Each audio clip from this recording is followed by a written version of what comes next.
E aí, pessoal, tudo bem?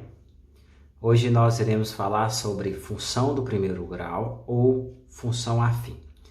Toda função é uma relação entre dois conjuntos, em que cada elemento do primeiro conjunto corresponde a um elemento do segundo conjunto. Toda função do primeiro grau pode ser escrita da seguinte forma: a função de x, ou f de x, é igual a ax mais b.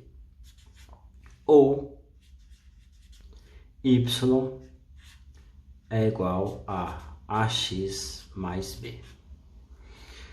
Onde o termo a e o termo b podem ser qualquer número dos números reais. Por exemplo, se eu tenho a função y igual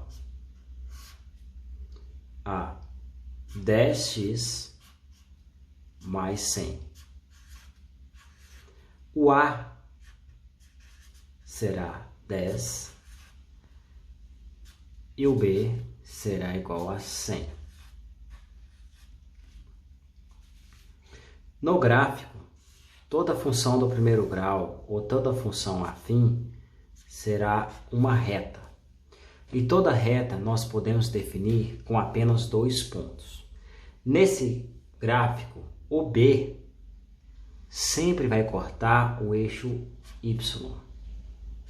Ou seja, o nosso B irá aparecer aqui e neste caso o seu valor é 100. E o valor de A, que é 10, ele não aparece no gráfico. Porque o valor de A vai dar para a gente a taxa de crescimento. Mas nós também temos a raiz. E a raiz vai ser o valor de x, que quando eu colocar aqui, essa função vai ser igual a zero. E nesse caso, a raiz da função, que eu vou chamar aqui de x', na função do primeiro grau, sempre será menos b sobre a, ou seja, menos 100 sobre 10, que neste caso será menos 10. Então, a raiz da função é onde toca o eixo x, será menos 10. O nosso gráfico vai cortar nesses dois pontos. Menos 10 no x e 100 no y, que corresponde ao valor de b. E sempre será uma reta. Ok, pessoal? Então, pessoal, nós temos aqui um exemplo agora da função do primeiro grau quando ela for linear, ou uma função linear. Na função linear, o nosso a sempre será diferente de zero e o b será igual a zero. Ou seja, a nossa função f de x será apenas um ax, ou y é igual a ax, pois o b é igual a zero.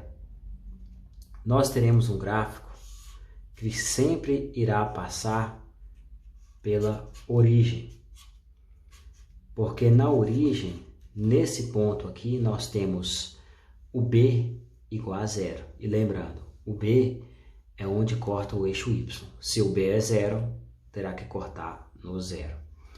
Por exemplo, se nós temos a nossa função y igual a 4/3 de x, o nosso a será igual a 4/3 e b será zero. Se nós substituirmos aqui o x por um valor 3, por exemplo, para x igual a 3, nós teremos o y igual a 4.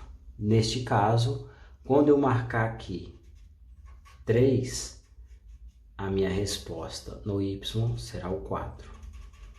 Como ele sempre passa pela origem, a nossa reta será desta forma. Ou seja, o f de 3, quando x for igual a 3, é um y 4. Ok, pessoal? Na função constante, nós teremos o a igual a 0 e um b diferente de 0. Ou seja, f de x será igual a b, ou y igual a b. Neste caso, o nosso gráfico ele será uma reta paralela ao eixo x, porque como a, que é a taxa de crescimento, é igual a 0, esse valor será constante. Por exemplo, f de 2 sempre será o valor de b. Por exemplo, se b for igual a 5, o f de 3 será igual a 5. O f de 10 será igual a 5. Então, sempre será uma função constante, onde não haverá alteração no resultado. Neste caso, o nosso valor sempre será 5. A nossa função será y igual a 5. Para qualquer valor de x que eu adotar, por exemplo, 2, 3, o resultado sempre será o valor 5. Essa é a função constante, sem alteração no seu resultado. Na função identidade, turma, nós temos que b igual a 0 e a sempre será igual a 1. Então, nossa função f de x se torna igual a x, pois a é igual a 1.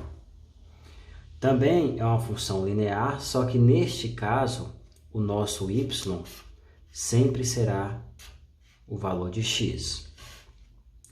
Como b é igual a 0, a nossa função irá passar na origem, pois aqui o x é igual a 0 e o y é igual a 0. Ou seja, nós temos aqui também uma raiz. Na função linear e na função identidade, a nossa raiz sempre será 0. Por quê? Porque sempre irá passar na origem. E se o nosso valor de x for igual a 10, o y será 10. Então, na função identidade, todo valor assumido para x será o mesmo valor para y.